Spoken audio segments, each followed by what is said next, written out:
the kids are leaving with a smile on their face, it makes the early starts worth it.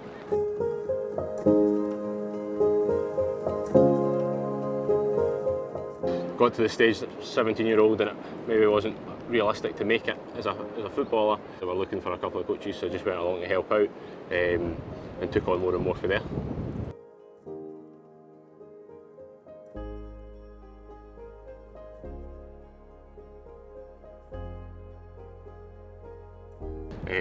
Turn up maybe half an hour, 45 minutes before, just make sure everything's set up and trying to put on a session for the kids to not only enjoy but also to try and learn from. So obviously it's massive for a community to have a place like this that kids can come. I know that when I was a youngster it was you were always looking forward to your Saturday or your Monday, Wednesday training.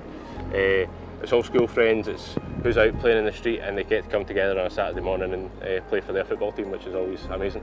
The football you'll see today doesn't happen if you hadn't stepped in a year or so ago to become not only a coach but the chair of the club, which is unusual for a lad of his age when he could be doing so many other things. To go and give up his time to make sure other people are getting a game of football is simply outstanding. So as well as this, I'm studying at university, so it's football coaching as well, so it links in really well.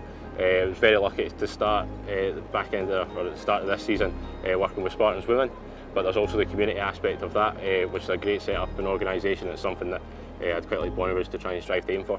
A club like Bonnybridge is really important to the people. It's a small village, a small tight community, so being able to have their own football team that they can rely upon is massive. The rewarding part will probably be around about 12:30 when I get home and get a warm bath, but the wee bit before that, when the kids are leaving with a smile on their face, it makes the early starts worth it.